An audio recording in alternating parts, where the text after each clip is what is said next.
Good morning, everybody. My name is Travis, and welcome to Destination Great Lakes.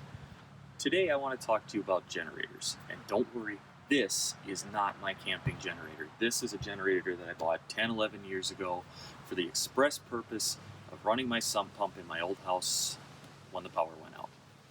This generator, as you can see, has been abused. I've overloaded it more times than I care to think about. I've used it to run my amateur radio equipment out in the field. It's not super quiet.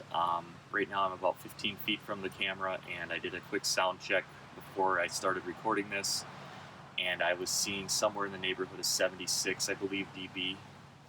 It's loud. Oh, and by the way, when it was running, the exhaust is pointing that way, so it's not like we're at even where the exhaust is. Not as loud as some of the construction frame generators, but still pretty loud. I would not use this camping. This generator's sole purpose has been to run my sump pump and a couple of lights when the lights went out at my old house. I haven't even really used it much other than to exercise it in the last 3 years because, frankly, where I live now, the lights just don't go out. But I do want to talk about generators, the types you should use, and the generator that I just bought for camping. So let's get started. Okay, so I told you before that the generator that this video started with was not my camping generator. I know what you're thinking. You're seeing it. Predator, Harbor Freight. Why didn't you buy a Honda? Why didn't you buy a Yamaha? And frankly, the answer to that is they're just too gosh darn expensive. Yes, I know there's other brands out there. There's Champion and stuff like that, and they are significantly cheaper. But at the end of the day, this was cheaper. Overall, it's got good reviews. Yeah, there's some people that complain about them surging and that it took 5 to get a good one. According to my research, that was the earlier models that had that issue. This one's got 12 hours on it now. I'll roll some footage of it running in a little bit, but it's relatively quiet.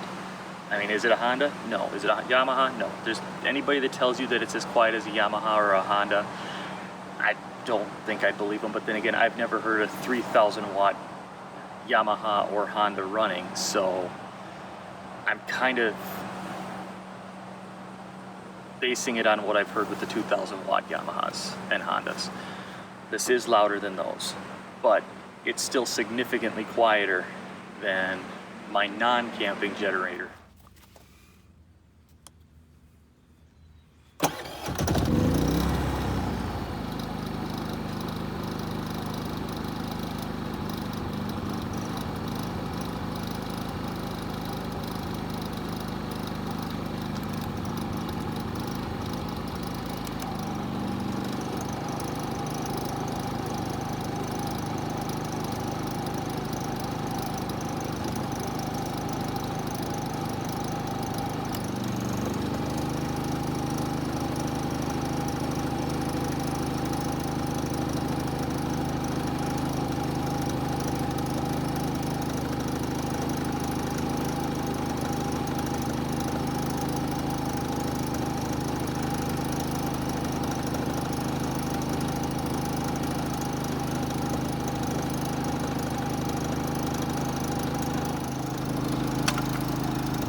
I've changed the oil in it twice now. It's on its third oil change.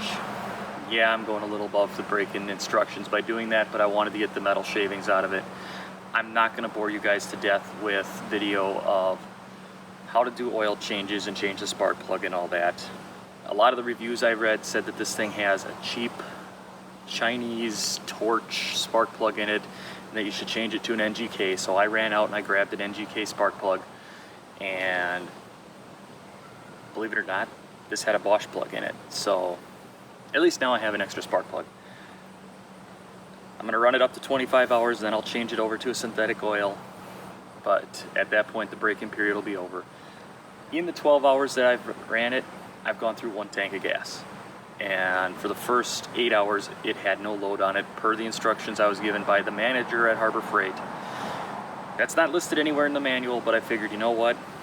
I'll do it. Worst case scenario, I've got a 90-day warranty that I can take it back and get a different one if for some reason following his instructions have caused a problem. So far, it's been fine.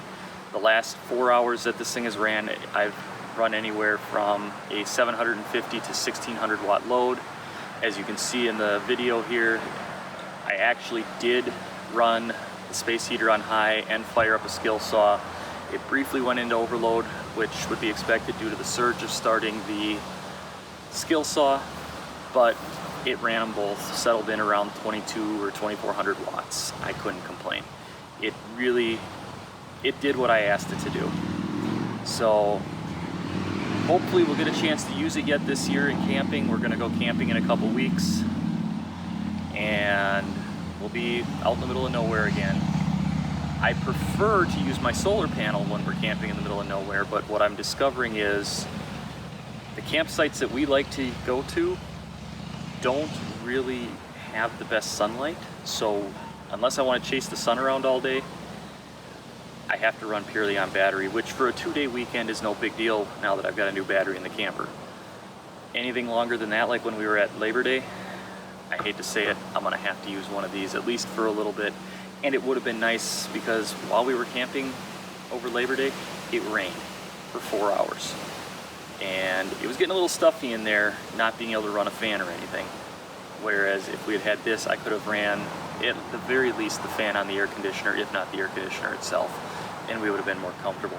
Not to mention, it would have charged the batteries. So overall, I'm impressed with the build quality of this machine. I did take the spark arrestor out and check it after 11 hours of running just to make sure that it hadn't gotten sooted up. It's still pretty clean. Spark plug was pulled at 8 hours and again at 12 just to see how it was doing, and looked really nice. The oil for both oil changes did come out looking kind of nasty, kind of to be expected. I imagine when I change it at 25 hours it'll be nasty again. But then I'll put it onto 100-hour intervals, and which is what they say in the manual, and we'll see how it lasts. I know it's not a Honda, I know it's not a Yamaha, I know it's not any of those really nice machines. I get that. But that's not what I was after. I was after something that was reasonably priced, that could run the air conditioner a couple days out of the year when we're camping and it's 90, 80, humid. And I think this will do that. I think this will do what we want. And if not, well, I guess I'll learn and you'll learn, and I'll have to start saving my money for either a Yamaha or a Honda. But if not, I mean, for what I paid for this thing out the door, I could buy 3 Yamahas. I guess that's something else to consider. So thank you for watching. If you like this video, give it a thumbs up. If not, give it a thumbs down. Subscribe, comment. Let me know what you think. We're not going to do too many of these review videos. Most of our stuff is going to be based on how we set up our camper and campground reviews. But I wanted to share my thoughts on this generator because it does have a bit of a bad rap, mainly because it comes from Harbor Freight. But overall, I like it. Have a great day, and we'll see you at our next destination.